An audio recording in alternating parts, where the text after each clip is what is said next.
हुआ चैनल पर। आज हम आपके 10th के एक्सरसाइज 14 जो हमारी सांख्यिकी है उसे डिस्कस करने जा रहे हैं। इसके इंपॉर्टेंट क्वेश्चंस की अपन बात करेंगे, यहाँ पर इसकी थ्योरी भी पढ़ेंगे थोड़ा और देखेंगे कौन से क्वेश्चंस आने वाले हैं और उसमें 1 नंबर के जो हमारे 4 क्वेश्चंस आएंगे उनके ऊपर अपन को चर्चा करनी है। ध्यान से देखिएगा, इस वाले एक्सरसाइज का वेटेज सबसे ज्यादा है, सबसे ज्यादा मार्क्स आपको यहां से मिलने वाले हैं। साथियों, अगर कोई बंदा इस एक्सरसाइज को ठीक से पढ़ ले तो 10th के एग्जाम में मैथ में केवल इस एक्सरसाइज को पढ़कर पास हो सकता है। इतना दम ये प्रश्नावली रखती है और इतने मार्क्स यहां से आपको मिल सकते हैं। 15 नंबर की एक्सरसाइज है। अब इसके लिए प्लानिंग क्या होनी चाहिए? देखो, यहाँ पे 3 क्वेश्चंस आपके एमसीक्यू टाइप के आएंगे, यानी कि मल्टी चॉइस वाले आएंगे, बहुविकल्पात्मक क्वेश्चन यहाँ से मिलने वाले।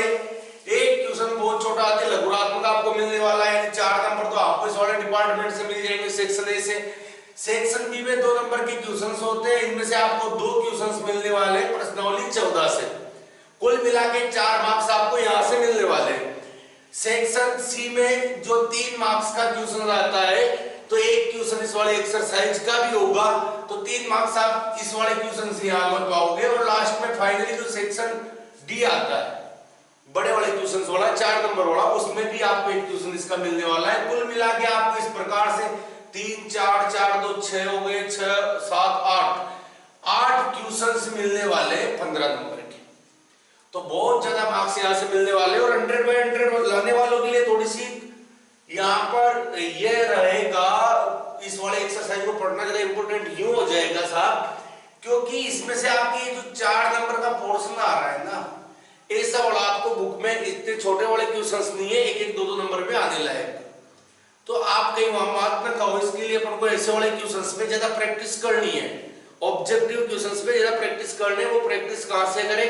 आपने 9th में अवर्गीकृत बारंबारता वाले माध्य माध्यक बहुलक सीखे थे, तो उनमें से आने की संभावनाएं बहुत ज्यादा है, क्योंकि आपको यहाँ पर प्रश्नावली 14 में केवल वर्गीकृत बारंबारता वाले क्वेश्चंस दिए गए हैं जो 1 नंबर में आने लायक कतई ना है। तो कम से कम मैं भी आज आपको बहुत अच्छी प्रैक्टिस करवाने वाला हूँ, काफी अच्छे क्वेश्चंस लिए हुए पढ़ने आज। तो आप मैक्सिमम प्रैक्टिस करें छोटे क्वेश्चंस के ऊपर, कहीं 1 नंबर भी आपका जाता है तो आप 100 बाय 100 से चूक जाओगे। तो यहाँ पर एक्सरसाइज में ऐसे क्वेश्चंस मिलेंगे नहीं, आपको ढूंढने पड़ेंगे और उन्हें सोल्व करने पड़ेंगे जहां से भी आपको मिलते हो। और आज अब इस वाले पार्ट में पार्ट फर्स्ट जो आज अपना बन रहा है, जिसे आप देख रहे हो, इसमें केवल 1 नंबर वाले क्वेश्चन जो आपके आने वाले 1 अंक वाले, उन्हीं पे चर्चा करने वाले और ये आपकी एक्सरसाइज से अटके होंगे। तो ध्यान से देखिए, मैं आपको बता देता हूं। पहले तो पढ़ने इसमें पढ़ा क्या है? सांख्यिकी में हम यहाँ पे 3 चीजें पढ़ते हैं, केंद्रीय मान जिन्हें हम कहते हैं। पहली चीज हमने पढ़ी थी माध्य पढ़ा है, दूसरा हमने माध्यक पढ़ा है और तीसरा हमने बहुलक पढ़ा है। ध्यान दीजिएगा, माध्यक को मीडियन भी कहते हैं, माध्यक को माध्यिका भी कहते हैं, इसे मीन कहते हैं, इसे मीडियन कहते हैं, इसे मोड कहते हैं। मीन, मीडियन, मोड, 3 चीजें हम यहां पढ़ने वाले हैं। माध्य को निकालने के लिए हम 3 विधियां आपने 10th क्लास में भी पढ़ी है। पहली प्रत्यक्ष विधि पढ़ी है, दूसरी आपने कल्पित माध्य विधि पढ़ी है और तीसरी विधि आपने पग विचलन या पद विचलन पढ़ी है। ये विधि मैं इंपोर्टेंट मानता हूं और अच्छी मानता हूं। अगर कुछ भी नहीं कहे तब भी आपको अगर माध्य निकालना है वर्गीकृत बारंबारता का, तो आप कल्पित माध्य से निकाले, सुविधाजनक होता है, कैलकुलेशन थोड़ी कम होती है। माध्यिका के लिए भी हमने कुछ पढ़ा है, बहुलक के लिए भी कुछ पढ़ा है। मैं आज चर्चा जो 1 नंबर की क्वेश्चन लाइक की कर रहा हूं, तो आज मेरा मकसद है कि मैं आपको केवल 1 नंबर में जो क्वेश्चन आएंगे उनके जो तरीके रहेंगे अवर्गीकृत बारंबारता निकालने के, वर्गीकृत बारंबारता बंटन से माध्य माध्यिका बहुलक निकालने, केवल उन पे डिस्कस करें। बाकी जब 2 नंबर वाले क्वेश्चंस पर पढ़ेंगे तो इसकी तीनों विधियां भी पढ़ेंगे, माध्यिक माध्यिका को निकालना पड़ेंगे, बहुलक को निकालना पड़ेंगे। यहाँ पर हम माध्य जो निकालते हैं ना, वो सिंपल सा होता है आपका। ये समांतर माध्य, पूरा नाम लिखो तो समांतर माध्य, एक बार से आप इसे रिप्रेजेंट करते हो। अवर्गीकृत वाले में जो भी आपको आंकड़े दिए गए हैं, आप उन सभी आंकड़ों का योग करें और अपोन में आंकड़ों की संख्या लिख दे, या यूं कह दो प्रेक्षणों का योग बटे प्रेक्षणों की संख्या, आंकड़ों की संख्या। इस प्रकार आपके माध्य आपको मिल जाता है, मीन मिल जाता है। ये लगभग आपके एवरेज की तरह है, औसत की तरह है। जब आपको माध्यक या माध्यिका निकालनी होगी तो ध्यान से देखिए, माध्यक या माध्यिका निकालने के लिए आपको करना क्या है, माध्यक या माध्यिका। अभी मैं इन सबको प्रैक्टिकली भी आपको बता दूंगा। माध्यक या माध्यिका निकालने के लिए सबसे पहली कंडीशन होगी, आप आंकड़ों को आरोही या अवरोही क्रम में लिख ले, आरोही या अवरोही क्रम, या तो बढ़ते हुए क्रम में लिख ले या घटते हुए क्रम में लिख ले। अब इसके बाद माध्यक होता क्या है, ये बीच वाले क्रम्स होते हैं, बीच वाला पद होता है, बीचों बीच वाला। अगर आपको आंकड़े सम दिए हैं, या पहले विषम ले लेता हूं, विषम संख्या में आंकड़े दिए हैं, जैसे आपको मान लीजिएगा 5 आंकड़े दिए या 7 दिए या 9 दिए, तब आपको क्या करना है माध्यक निकालने के लिए, तब आपका माध्यक क्या होगा, n प्लस 1/2 पद होगा। यहां n क्या है, आंकड़ों की संख्या है, जो विषम है आंकड़ों की संख्या है। जैसे मान लो आपको 9 आंकड़े दिए गए, 9 आंकड़े विषम है, 9 विषम है, तो 9 में 1 जोड़ा 10 हुआ, 10 में 2 का भाग दोगे 5 आया। तो आपके आरोही क्रम में लिखने के बाद आपको आगे से चेक करना है 5वां पद कौन सा आ रहा है। जो पद आपके 5वें नंबर पे आ रहा होगा वही आपका माध्यक या मीडियन या माध्यिका कहलाएगी। क्लियर है? अभी अपने एग्जाम्पल भी लेंगे बहुत सारे इनके, और काफी सारा अच्छी तरह से सोल्व करेंगे। पहले थोड़ा ये थ्योरी टाइप का पढ़ लेते हैं। तो विषम संख्याओं में तो ऐसे करेंगे, अगर सम संख्या में आंकड़े दिए गए तब ध्यान से देखना, माध्यक जो होगा आपको कैसे निकालना है, n/2 पद प्लस n/2 प्लस 1वां पद, इन दोनों को जोड़ के 2 का भाग देना है। आपको जो भी मिलेगा वो आपका माध्यक मिलेगा। ध्यान से देखना, मान लो आपको 10 पद दिए तो 10/2 यानी 5वां पद हो गया, 5 में 1 जोड़ा यानी 6वां पद आ गया। 5वें और 6वें पद पे जो भी आ रहा हो नंबर पे उन दोनों को जोड़े और 2 का भाग दे, आपको क्या मिल जाएगा, माध्यक मिल जाएगा। ये माध्यक निकालने का हमारे तरीका हुआ करता था। अभी प्रैक्टिस करने वाले बहुत ज्यादा बताऊंगा क्यों आता है ऐसा, है ना। चलो बहुलक देखते हैं। बहुलक वह आंकड़ा जो बार बार आता है, सर्वाधिक बार आने वाला, सर्वाधिक बार आने वाला आंकड़ा या फिर संख्या आपका क्या कहलाएगी, बहुलक कहलाएगी, बहुलक कहलाएगी। आपको जो भी आंकड़े दिए गए उसमें सबसे ज्यादा बार जो आ रहा होगा उसे आप बहुलक कहोगे, उसे आप बहुलक कहोगे। बस इतनी सी चीजें याद रख ले, आपके एक एक नंबर के क्वेश्चन सारे कंप्लीट हो जाएंगे। और कुछ डिफिकल्टी आएगी तो उसे हम देखने वाले। आप अपन चलते हैं आज के कुछ क्वेश्चंस पे, इंपॉर्टेंट क्वेश्चंस पे जो मैंने आपके लिए लिखे हुए हैं यहाँ पे। चलो एक बार फास्टली उन्हें देख लेते हैं क्या और कैसे आना है। पहला क्वेश्चन आपके लिए है, उधर बताइए, किसी कक्षा में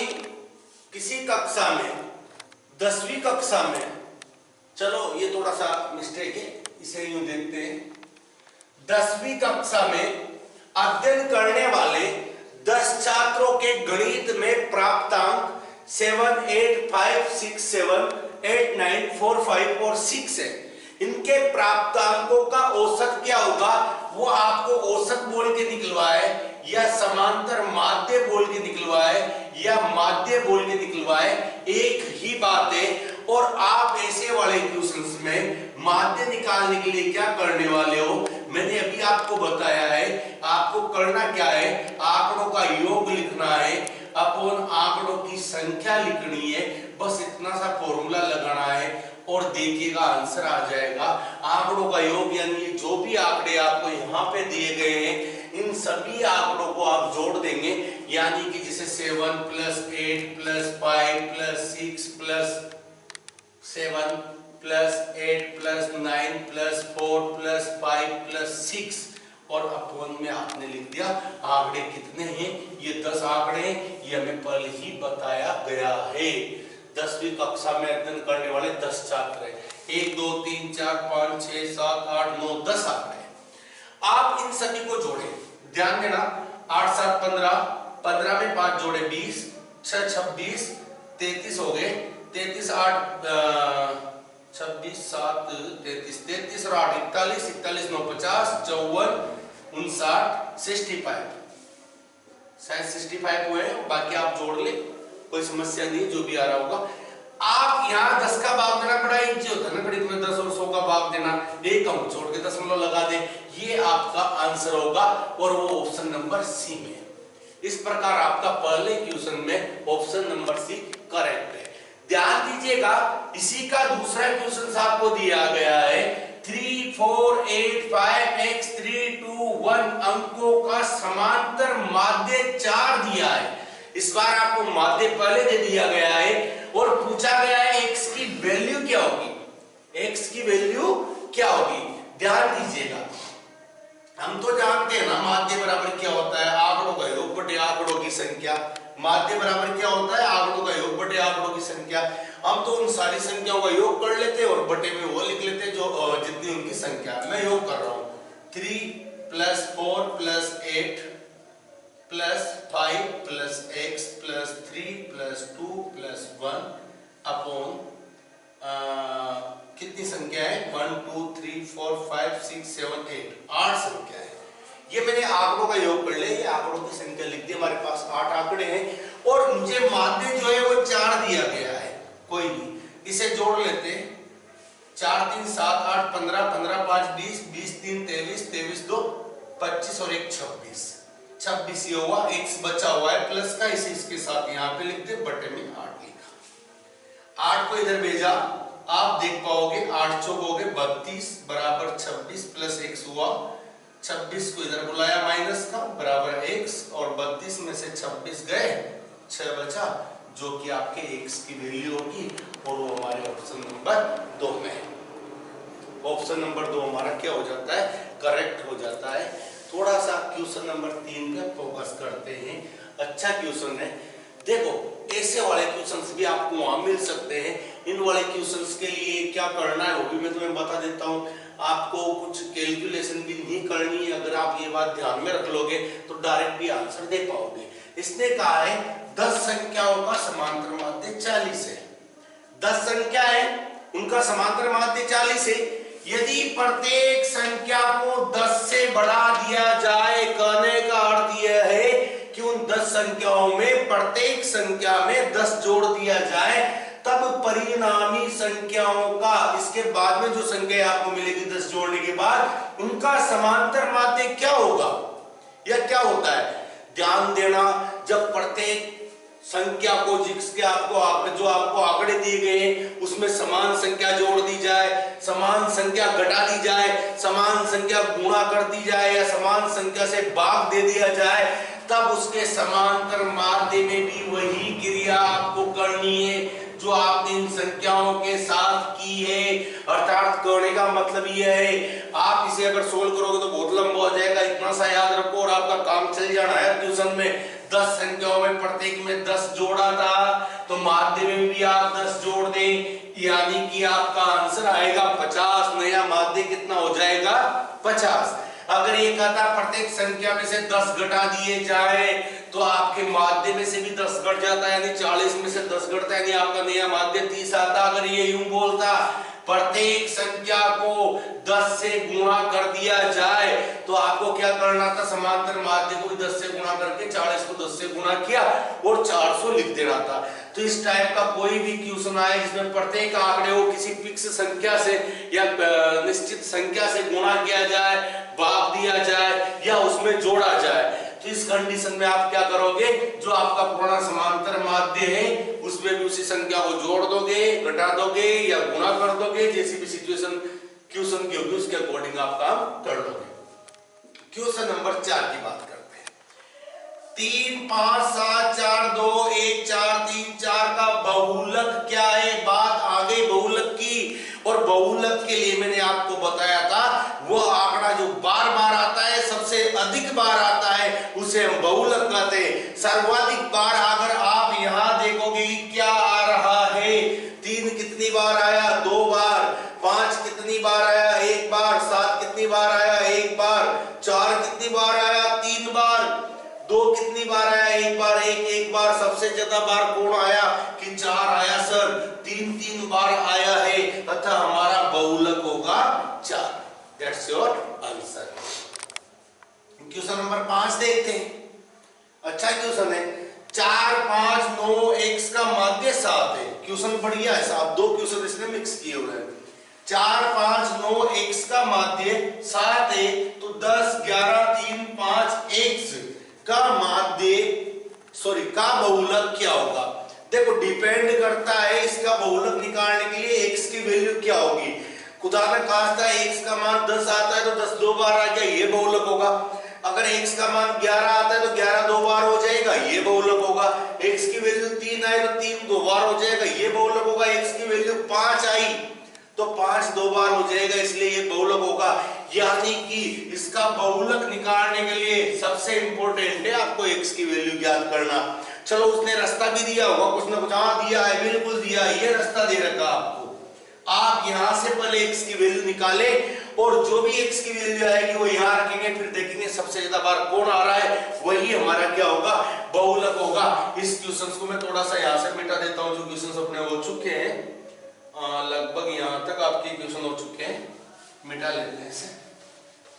एक बार आप भी देख लीजिएगा क्वेश्चन को अच्छे से, क्या बोलना चाह रहा है क्वेश्चन। अच्छे क्वेश्चन से ये क्वेश्चन अपने इस बार एक्सरसाइज में दिए नहीं है 10th क्लास में, और आने की संभावना में 1 नंबर में पूछेगा क्या, ऐसा ही कुछ पूछेगा। ये अपन ने थोड़ा सा 9th क्लास में वेतन किया है एक्सरसाइज 14 में। ध्यान से देखिए, आपका क्वेश्चन है 4, 5, 9 x का माध्यक 7 है। आप कहोगे सर माध्य बराबर क्या होता है ना, आंकड़ों का योग बटे आंकड़ों की संख्या। आप इन्हें जोड़ लें, 4, 5, 9 x, मैंने इन चारों को जोड़ा। अब 4 संख्या है तो भाग किसका देना है, आंकड़ों की संख्या कितनी हुई 4, और इसका माध्य जो है वो कितना आना चाहिए, हमारे 7 आना चाहिए, बराबर 7 लिखा। दिया है हमें माध्य 7 है, इसलिए हमने क्या लिख दिया, बराबर में 7 लिख दिया। 9, 5, 14, 14 4 कितना होता है 18 प्लस x बटे 4 हो गया, बराबर आया 7। 4 को हमने इधर भेजा हुआ त्रिगुणा में, तो 7 चौक हो गए 28, 18 प्लस x इक्वल टू 28 आया। मुझे x चाहिए, 18 को पीछे पक्षांतरण किया, ये खाई का हो गया, माइनस का हो गया, तो x इक्वल टू आपके मिलेगा आपको 10। ध्यान दीजिएगा x की वैल्यू कितनी आई, इस वाले क्वेश्चंस पे आ जाए जहां पर कर रहे थे x का मान 10 है। अब इसमें सबसे ज्यादा बार कौन आ रहा है, 10 2 बार आ रहा है, बाकी सब 1 बार आ रहे हैं, अतः हम कहेंगे हमारा बहुलक हो गया 10। समझ में आ रही है बात। पहले हमने हमें माध्य दिया था, उस माध्य से x की वैल्यू निकाली, x की वैल्यू यहां रखी, उसके बाद हमने देखना चाहा कौन सबसे अधिक बार आ रहा है, तो हमने देखा 10 2 बार आ रहा है, बाकी सब 1 बार आ रहे हैं, इसलिए हमारा बहुलक जो सबसे ज्यादा बार आएगा वो होगा, तो यहाँ 10 2 बार आ रहा है, इसलिए हमारा बहुलक हो गया 10। इधर वाले क्वेश्चन देखे, जूम करके बता देना भैया थोड़ा।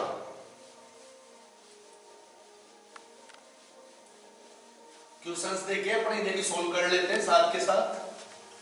15-16 क्वेश्चन है इंपॉर्टेंट, आपको कुछ बहुत से क्वेश्चंस आपको एग्जाम में इसमें से एजेटिव मिल सकते हैं, तो आप ध्यान से देखिए और सीखने का प्रयास करें, लिखना क्या है, कैसे करना है, ऐसे वाले क्वेश्चंस को ध्यान से देखें।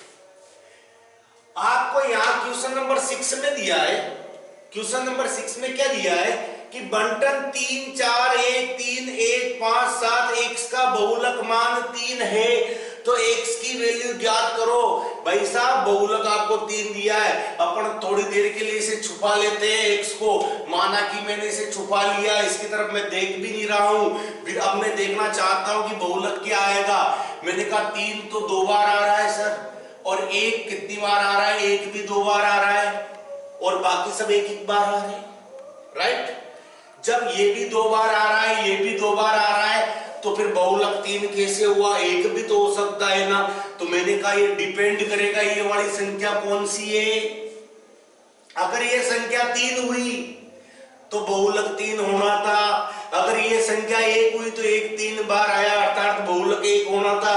ध्यान दीजिए, मैं पहले ही कह दिया कि बहुलक तो 3 है, तो 3 तभी पॉसिबल है जब x की वैल्यू 3 है, क्योंकि x कितनी बार हो गया, अब x 3 बार हो गया और 1 कितनी बार रह गया, 2 बार। अर्थात सर्वाधिक बार कौन आया आपके, 3 आया 3 बार, इसलिए बहुलक 3 हुआ होगा। तो हम कहेंगे कि x की वैल्यू भी कितनी होगी, 3 होगी, और आपका क्वेश्चन कंप्लीट हुआ। अगले क्वेश्चन की बात करें, माध्यक की बात आ गई भाई। माध्यक सीखते हैं कैसे करते हैं माध्यक। प्रथम 5 विषम संख्याओं का माध्यक लिखो। पहली चीज तो प्रथम 5 विषम संख्याएं लिखो। प्रथम 5 विषम संख्याएं कौन सी होती है, आप अच्छी तरह जानते हो सम विषम संख्याओं को, ये बताने की आवश्यकता नहीं होगी कि प्रथम 5 विषम संख्याएं यह है जिनमें 2 का भाग नहीं जाता 1 से स्टार्टिंग करने पर। ठीक है, अब मेरी बात सुने, आपको माध्यक चाहिए। अगर एग्जाम में अपन को टाइम बचाना है तो मैंने पहले भी कहा था माध्यक होता है जो बीचों बीच आता है। अगर आपको नॉर्मली बीच में कोई संख्या दिख जाए तो आंसर बोल दिया करो, काई का सूत्र सब गए घूमने, अपन तो डायरेक्टली बोलो ना सर ये 5 बीच में आ रहा है, अतः हमारे इन संख्याओं का माध्यक तो साफ साफ दिख रहा है 5 है, क्योंकि यहाँ पे ये आरोही क्रम में लिखे हुए भी है, लिखने की आवश्यकता ही नहीं है, बढ़ते हुए क्रम में ना, और बीचों बीच में कौन आ रहा है 5। अतः आप डायरेक्टली ऑप्शन में क्लिक करना कि माध्यक आया 5, और नियम से करना चाहो तो यहाँ आंकड़ों की संख्या दी n बराबर 5 है, अतः माध्यक जो होगा वह n+1/2वां पद होगा, यानी कि 5+1/2 यानी 6/2 यानी 3वां पद होगा। और आगे से काउंट करो पे 1 2 3, तो तीसरे स्थान पे कौन आ रहा है 5, अतः हमारा माध्यक हो गया 5। क्लियर है। क्वेश्चन नंबर 7 की चर्चाएं हो चुकी है, क्वेश्चन नंबर 8 की बात करते हैं। आपको एक छात्र द्वारा प्राप्तांकों का माध्यक ज्ञात करना है। प्राप्तांक यहां दिए गए हैं। मैंने कहा था सबसे पहले इन्हें या तो आरोही क्रम में लिखो या फिर अवरोही क्रम में लिखें। राइट, मैं आरोही क्रम में लिखने का प्रयास करता हूं। मेरे सबसे छोटी संख्या शायद मुझे 10 नजर आ रही है, आपको भी 10 ही आ रही होगी। बिल्कुल, सबसे छोटी संख्या हमारी हुई 10। 10 के बाद 11 कहीं नहीं है, 12 आ रहा है, एक ही बार आ रहा है 12 लिखा। 13 नहीं है, 14 नहीं है, 15 है, 15 2 बार आ रहा है, आपने 2 बार 15 लिखा। 16 है, एक ही बार है, लिखा। 17 एक बार है, लिखा। 18 लिखा। आरोही क्रम में जमी हुई है, बिल्कुल साहब, ये तो आरोही क्रम में जमी हुई संख्या है और अपन को आरोही क्रम में जमाने की आवश्यकता ही नहीं थी, क्योंकि सब जमी जमाई मिली है। अब आप यहाँ देखो, एक छात्र द्वारा जो प्राप्तांक दिए गए 1 2 3 4 5 6 7 8 9, 1 2 3 4 5 6 7 8 9। मैंने थोड़ी देर पहले बताया कि अगर माध्यक ही निकालना है और टाइम भी बचाना है, अगर आपको क्लिक वहां ऑब्जेक्टिव भी तो मिलेंगे ना, आंसर पे क्लिक ही करना है ना, किसी अपन को अपना प्लान बताना है कि हमने ऐसे किया है, कौन सा पूरा प्रोसेस अपन को फॉलो करना है। यहाँ देखो, 4 इधर की छोड़ दो, 4 इधर की छोड़ दो, बीचों बीच कोई बच रहा है क्या, बच रहा है। वो कौन बच रहा है 16, अतः हमारा माध्यक हो गया 16 और आपका आंसर हो गया ये वाला। इसमें आपका आंसर आया था बी वाला। क्लियर है। वरना वही का प्रोग्राम ये वाला दोहरा दोगे कि यहाँ n का मान 9 संख्या है तो 9 + 1/2वां पद यानी 10/2वां पद यानी 5वां पद, और 1 2 3 4 5वें नंबर पे 16 ही आएगा, इसलिए हमारा माध्यक कितना हो जाएगा 16 हो जाएगा। क्वेश्चन नंबर 9 की हम बातें करते हैं। क्वेश्चन नंबर 9 में वापस माध्यक वाला क्वेश्चन है और इसमें कहा है 14 15 15 15 16 17 18 19। इसमें भी आपके क्या है आरोही क्रम में जमा हुआ है और यहाँ पे कितने 4 ही है, 4 ही है। मैं यहाँ लिख देता हूं आंकड़े 14 15 15 15 16 17 18 19 ये आपको आंकड़े दिए गए। पहली बात मैं कर देता हूं, अगर बहुलक पूछा जाता तो मैं कह देता सबसे ज्यादा बार 15 आ रहा है, इसलिए बहुलक 15 है। लेकिन दुर्भाग्य से यहाँ बहुलक नहीं पूछा है, यहाँ क्या पूछा गया है आपसे माध्यक पूछा गया है। आंकड़े सीमित है, आराम से दिख जाएंगे। बीच की संख्या देख लो, 3 इधर से छोड़ी 3 इधर से छोड़ी और बीच में तो कोई आ ही नहीं रहा। दो दो संख्या आ रही है और एग्जाम में आंसर देना बड़ा आसान है। जो बीच में कोई नहीं आ रहा तो बीच में जो दो संख्याएं बच रही है लास्ट में, इन दोनों को आप जोड़ लो और 2 का भाग दे दो, आपका आंसर आ जाएगा। लेकिन बशर्ते ये किसमें आरोही क्रम में जमी हुई होनी चाहिए। यहाँ पे जम रही है, मैंने दोनों को जोड़ा 31 हुआ, इसमें 2 का भाग दिया 15.5 आया, 15.5 आया और मेरा आंसर आ गया 15.5। नियम की बातें करता तो कैसे करता कि सर यहाँ पर n बराबर 8 है, यानी कि आंकड़े सम है, इसलिए n/2 वा पद लिखूंगा प्लस n/2 प्लस 1 वा पद लिखूंगा, बटे में 2 लिखूंगा, यानी कि यहाँ पे 8 है तो 8/2 वा पद प्लस 8/2 प्लस 1 वा पद अपॉन 2 यानी 4 वा पद, 8 में 2 का भाग दिया 4 वा पद प्लस 4 प्लस 1 यानी 5 वा पद और इसके बाटे में लिखा 2।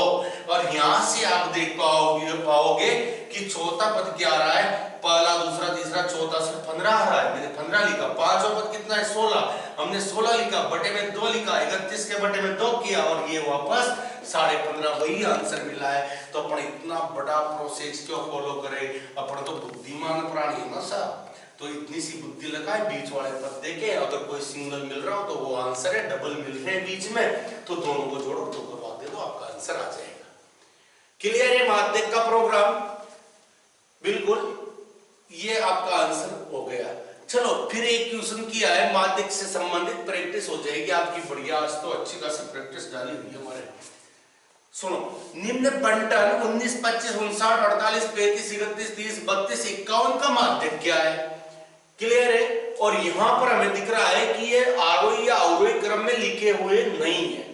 तो सबसे पहले हम प्रयास करेंगे इन्हें आरोही क्रम में या फिर अवरोही क्रम में लिखने का। सबसे पहले आप आरोही और अवरोही क्रम में लिखोगे, उसके बाद में बाकी सारी बातें करोगे। तो मैं इन्हें आरोही क्रम में लिखता हूं। क्वेश्चन नंबर 10 की मैं बातें कर रहा हूं, ध्यान दे। क्वेश्चन नंबर 10 में सबसे छोटी संख्या शायद 19 ही मालूम पड़ती है, बिल्कुल 19 ही है। 19 के बाद 25 आ रहा है, 25 से छोटा कोई नहीं, बिल्कुल नहीं, 25 हो गया। 25 के बाद 31 छोटा, इससे छोटा 30 है, पहले 30 को लिख लें, फिर 31 है, फिर 32 है, 2 बार तो कोई नहीं आ रहा ना, नहीं आ रहा, चलो ठीक है, यहां तक तो हुआ, 32 भी हो गया। इसके बाद 35 ही आ रहा है, उससे पहले कोई नहीं है तो हमने 35 लिखा। इससे जस्ट बड़ा कौन है, या तो 48, 48 से पहले कोई नहीं आ रहा ना, बिल्कुल नहीं आ रहा, 48 है। और इसके बाद में अगर आप देख पाओगे तो 51 है और फिर 59 है, 51 और 59 आपने काउंट कर लेना, बराबर तो आ गई ना, 1 2 3 4 5 6 7 8 9। और यहां देखोगे 1 2 3 4 5 6 7 8 9 बराबर है। 9 संख्याएं आपकी इधर दे रखी है, हमने भी 9 लिखी, आरोही क्रम में हम जमा चुके हैं। और आपको माध्यक चाहिए, मैंने कहा था बीच वाली, 3 को छोड़ा, इधर 3 को छोड़ा, अभी और छोड़ सकते हैं, एक इधर से छोड़ा, एक इधर से छोड़ा, और बीचों बीच मिल गया 32। अरे यही तो हमारा माध्यक होता है, जो मध्य में होता है, बिल्कुल उसे हम माध्यक कहते हैं। इसलिए आपके माध्यक आ गया साहब 32। मतलब और फॉर्मूले वगैरह कहां हो सकता है, ठीक है, लगाओगे तो क्या करोगे, 9 + 1 करोगे, बटे 2 पद लिखोगे, यानी कि 5वां पद आएगा, 5वां पद काउंट करोगे, वो 32 आएगा, फिर वही आंसर दोगे। क्लियर है? अब इसका देखिए क्वेश्चन नंबर 11, और इसमें वापस समझे बहुलक का दिया गया है कि 2 2, मैं इधर लिख देता हूं, 2 2 3 3 5 5 7 7 2 3 x, राइट। इसका बहुलक 3 है। वापस आपसे कहा है भाई साहब बहुलक 3 है, तो आप x की वैल्यू ज्ञात करो। पहले भी ऐसा क्वेश्चन कर चुके हैं और ये डबल डल चुका है, क्वेश्चन नंबर 6 ऐसा ही था कुछ। ध्यान दें, यहां पर सबसे ज्यादा बार कौन आ रहा है, मुझे लग रहा है 2 2 यहां भी आ रहा है, यहां भी आ रहा है, 2 3 बार आ रहा है, 3 3 यहां भी आ रहा है, यहां भी आ रहा है, 3 भी 3 बार आ रहा है, 5 आपके 2 बार ऑलरेडी आ चुका है, और ये 7 2 बार आया है। तो सब ये 3 बार आ रहे हैं, ये 2 2 बार आए हैं, तो इनकी तो संभावनाएं नहीं है कि ये बहुलक बनेंगे। अब सुनो, दोनों 3 3 बार आए, अब एक से जो भी होगा, अगर एक से 3 हुआ तो 3 बहुलक बन जाएगा। अगर x 2 हुआ तो 2 बहुलक बन जाएगा, क्योंकि 2 4 बार हो जाएगा। अब ध्यान दें, ये चीज तो हमें पता है ना कि बहुलक बना कौन। हमने देखा कि बहुलक कौन बनाए भाई, तो बहुलक हमारा बनाए 3, यानी 3 बहुलक बनाए। तो 3 बहुलक कब बना होगा, जब ये 3 बार आ रहा है, 2 3 इससे ज्यादा बार आ रहा होगा, यानी कि 4 बार आया होगा, यानी कि इस x का मान भी कितना रहा होगा 3। तब ये 3 कितनी बार आएगा, 4 बार आएगा, तब ये बहुलक कहलाएगा। अतः हम कहेंगे x की वैल्यू जो यहां पर होगी ना, वो भी कितनी होगी, 3 होगी। यहां लिख देंगे हम, चूंकि 3 बहुलक है, अतः इसकी बारंबारता सर्वाधिक होना चाहिए, सर्वाधिक होनी चाहिए, इस जिसके लिए x बराबर 3 होना चाहिए। अतः हमारा x की वैल्यू हो गई x बराबर 3। That's your answer. Question number 12 को और देखिए, ये भी अच्छा क्वेश्चन से आने लायक क्वेश्चन है। निम्न प्रेक्षण आरोही क्रम में व्यवस्थित किए गए हैं। निम्न प्रेक्षण आपके आरोही क्रम में व्यवस्थित किए गए हैं, यानी कि आपको इसे व्यवस्थित करने की आवश्यकता नहीं है, आपको पक्की पकाई दी गई है। पक्की पकाई मतलब मेरा खाने का अर्थ है आरोही क्रम में जमे जमाए मिले हैं। और यहाँ पे बताया गया है कि आपको क्या दिया गया है, 29 दिया है, 32 दिया है, 48 दिया है, 50 दिया है, x दिया है, x प्लस 2 दिया है, 72 दिया है, 78 दिया है, और इसके बाद 84 दिया है और 95 दिया है। ये आपको दिए हैं 1 2 3 4 5 6 7 8 9 10, 1 2 3 4 5 6 7 8 9 10, ये 10 संख्या आपको दी गई है। और आपसे कहा गया है, इसमें आपको बताया गया है कि आपका माध्यक कितना आ रहा है, 63 आ रहा है। क्या आप x की वैल्यू बता सकते हो? आपको x को फाइंड आउट करना है। क्लियर है? अपने वाले मेथड से भी हो जाना है। आप डायरेक्टली देखो, इधर कितनी संख्या है, 4, इधर 1 2 3 4 संख्या ये है, ये 2 संख्याएं बीच में आ रही है। अतः माध्यक क्या है, इन दोनों को आप जोड़ लो और बटे में 2 लगा दो, और ये किसके बराबर होना चाहिए, 63 के बराबर होना चाहिए। 2 को आप इधर भेज दें, x प्लस 2 लिखा, 2 को इधर भेजा, 2 × 63 हुआ, ये 2x हो गया। 2 को मैं पीछे भेज दूंगा, माइनस का हो गया। 63 से 2 मल्टीप्लाई होगा तो 126 आ जाएगा। 2x = 124 आ गया। x की वैल्यू 124 है, 2 मल्टीप्लाई होगा, अपॉन में चला गया 62, यानी कि 62 आई, यानी कि आपका आंसर होगा 62। x की वैल्यू आपके पास आएगी 62 और ये वाला पद हो जाएगा 64। क्वेश्चन नंबर 13 को एक बार अच्छे से देख ले, इजी सा क्वेश्चन है, बढ़िया सा, आप समझ ले इस क्वेश्चन को। देखो क्वेश्चन क्या है, निम्न बांटन सारणी का बहुलक मान ज्ञात कीजिए। इसके लिए आपको बंटन सारणी आप अच्छी तरह जानते हो, ये एक से भी चर कोई भी, यहाँ पर ये इनकी बारंबारता है, 1 3 की बारंबारता 3 है, 2 की बारंबारता 2 है, 3 की 1 है, 4 की 5 है, 5 की 7 है और 6 की 4 है। यानी कितनी बार आ रहे हैं, जैसे यहाँ पे 1 का कहूं तो 3 बार आ रहा है, 2 2 बार आ रहा है, 3 1 बार आ रहा है, 4 5 बार आ रहा है, 5 7 बार आ रहा है, 6 4 बार आ रहा है। तो बहुलक में देखना क्या होता है, सर्वाधिक बार कौन आ रहा है, और यहाँ सबसे ज्यादा बार कौन आ रहा है, 5 आ रहा है। कितनी बार आ रहा है, 7 आ रहा है। हम कहेंगे यहाँ 5 की बारंबारता सर्वाधिक है, सर्वाधिक, और इसे लिख भी दो, सर्वाधिक 7 है। अतः जिसकी बारंबारता सबसे ज्यादा है वो हमारा आंसर होगा, न कि 7 को आंसर नहीं देना है। बारंबारता कितनी है इससे मतलब नहीं है, सबसे ज्यादा बार जिसकी बारंबारता आ रही वो हमारा आंसर होता है। अतः हम कहेंगे बहुलक जो हमारा होगा वो कितना होगा, किसकी बारंबारता सबसे ज्यादा थी, 5 की। अतः हमारा बहुलक कौन होगा, हमारा बहुलक 5 होगा। बात समझ में आ रही है? सबसे ज्यादा बारंबारता जिसकी भी आएगी उसे हम क्या कर देंगे कि यही हमारा बहुलक है। नए नीचे वाले क्वेश्चंस को आप देखें और इसके लिए देखिए हमें करना क्या है। इसके लिए मैं आपको एक चीज बताता हूं, आप क्वेश्चन बताएं कि बहुलक जो होता है, क्वेश्चन पढ़ ले आप एक बार अच्छे से। यदि आंकड़ों का बहुलक और समांतर माध्य अगर आपको दिया गया है, आंकड़ों का बहुलक और समांतर माध्य 80 और 140 दिया है, तो आपको माध्यक निकालना है, तो आपको माध्यक निकालना है। ध्यान दीजिएगा, मैंने एक फॉर्मूला लिखा है इधर। बहुलक जो होता है ये एक रिलेशन होता है, आपने पढ़ा दिया 10th क्लास में। पर बहुलक, माध्य और माध्यक, इनके मध्य एक रिलेशन होता है कि बहुलक बराबर क्या होता है 3 इंटू माध्यक माइनस 2 इंटू माध्य होता है। अगर ये वाला फॉर्मूला पर ऐसे वाले क्वेश्चंस को करने के लिए हमें इस वाले फॉर्मूले का ध्यान होना चाहिए। और अगर हमें ये वाला फॉर्मूला ध्यान है तो ऐसा कोई भी दो आंकड़े हमें देते, चाहे वो बहुलक और माध्यक देके माध्य पूछ ले, या माध्यक और माध्य देके हमें बहुलक पूछ ले, या फिर बहुलक और माध्य देते और माध्य पूछ ले, कुछ भी पूछे, तीन में से दो चीजें देगा और एक चीज हमसे पूछेगा। अब आ जाओ हमारे इस वाले क्वेश्चंस में। ये वाला क्वेश्चन हमसे क्या बोलता है, इसे मिटा लेता हूँ, यही करता हूँ पास में, ताकि आपको भी इजी रहेगा देखने में। सुने, मैं यहाँ दोबारा से फॉर्मूला लिख देता हूँ आपका जो बहुलक होता है साहब, वो बहुलक 3 इंटू माध्यक माइनस 2 इंटू माध्य के तुल्य होता है, बराबर होता है।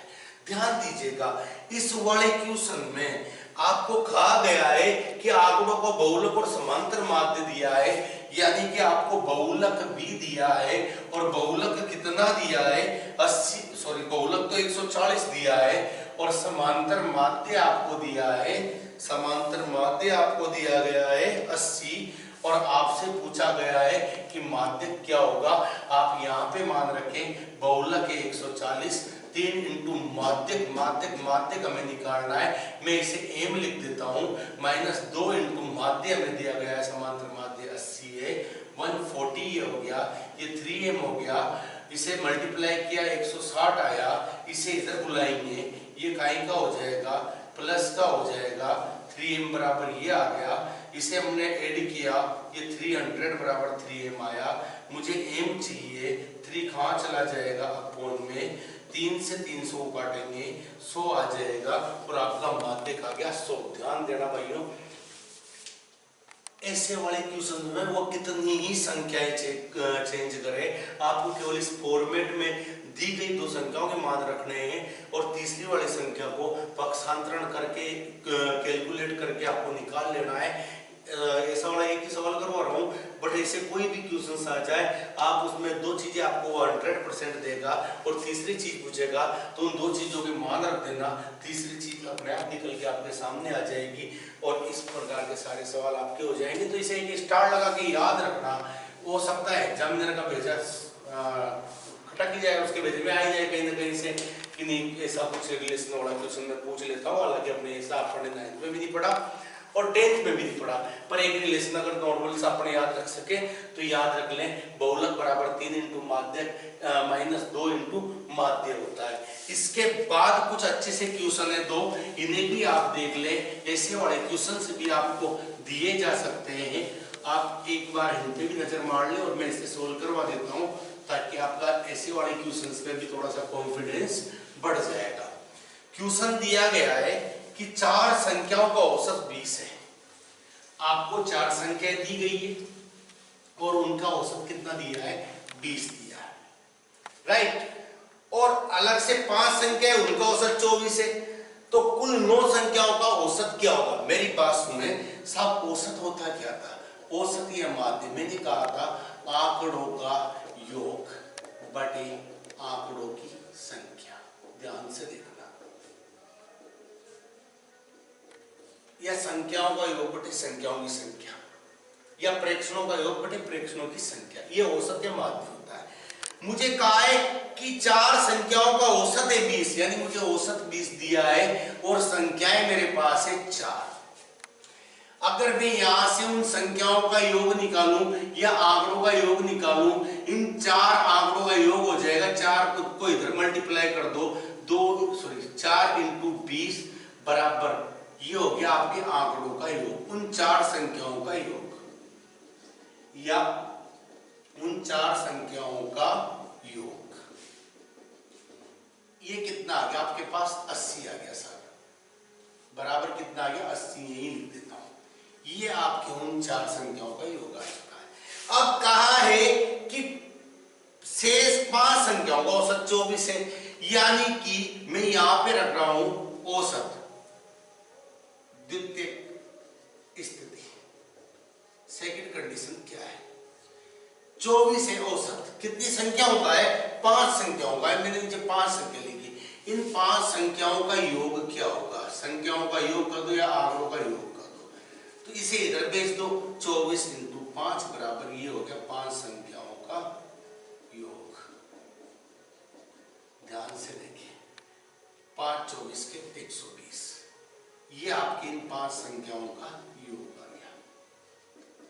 अब आपसे बोला क्या गया है, इतना बड़ा करना नहीं है, आपको समझाने के लिए बता रहा हूं कि कुल 9 संख्याओं का योग क्या होगा।